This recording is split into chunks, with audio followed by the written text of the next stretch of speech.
Right. In fact, I need to take you to Russia, to St. Petersburg. President Cyril Ramaphosa is speaking at the Russia-Africa Summit. There must be respect also for what we do as countries, and we must stop those countries that count their wealth and their assets in terms of the minerals that reside in the African soil, like they did in the past when they counted their wealth. They used to count their wealth in the number of slaves that they owned, that were taken from the African continent. Respect and mutual benefit should underpin what we as Africa do as we relate to other countries in the world. African countries should, as sovereign states, be able to also pursue their own independent foreign policy approaches that are not beholden to any other major global power or blocs. This second Russia-Africa Summit is an opportunity to further enhance and strengthen international cooperation and partnership for Africa's development. We welcome the focus on further cooperation between Russia and Africa to promote investment, to facilitate development of value chains and boost capacity to produce and to export finished and manufactured products.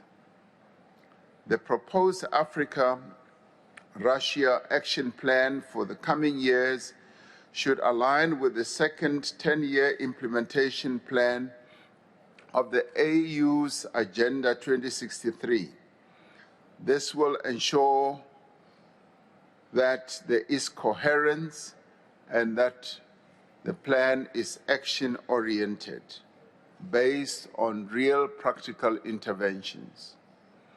We should also ensure joint monitoring and evaluation of the action plan. We need to jointly allocate the necessary funding for implementation and be accountable for concrete deliverables. Geopolitical tensions are negatively affecting countries across Africa. As part of Russia-Africa cooperation, we must repeat our call for existing global institutional mechanisms to be strengthened and reformed. Greater participation of our countries of the Global South will promote inclusiveness and engender trust. In this regard, the reform of the multilateral financial institutions, as well as the reform of the United Nations Security Council, remain a priority for us. It is totally unfair, inequitable, and unacceptable that a continent that represents 1.3 billion people continues to be not represented on the UN Security Council. In our interconnected world, we are all affected by conflict and instability in other parts of the world.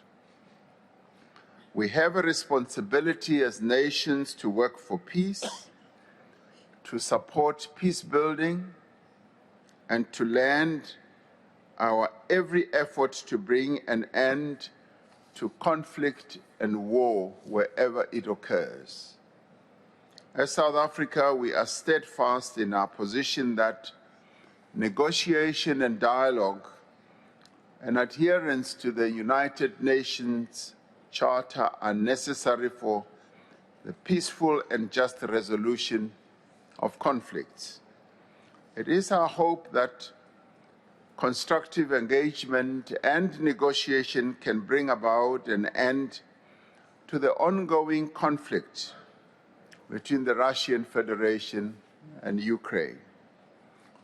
We want to thank you, President Putin, for receiving and listening to the African leaders who came to St. Petersburg on the 17th of June, led by the Chair of the African Union, His Excellency President Azali Assoumani, where we discussed a number of issues that we believed could lead to a solution of the conflict.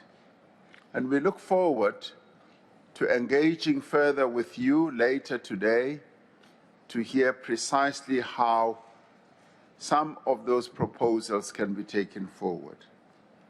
In conclusion, we look forward to the Russia-Africa Summit playing a key role in supporting our objectives of African integration, economic growth, peace, and prosperity.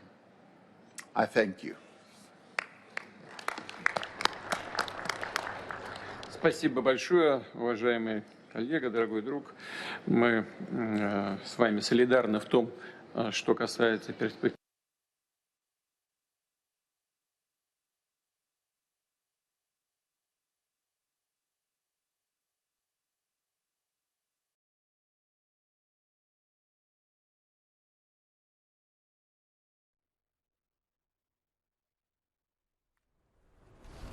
All right, that was President Cyril Ramaphosa making his remarks there at the Russia-Africa Summit. This is the second one that has ever been hosted, and of course it's happening at St. Petersburg. Ramaphosa just outlining yet again from what the Minister of International Relations, Naledi Pandor, said when she spoke yesterday, that as Africa, leaders in this continent are really hoping that the war between Russia and Ukraine does come to an end. It also affects us economically.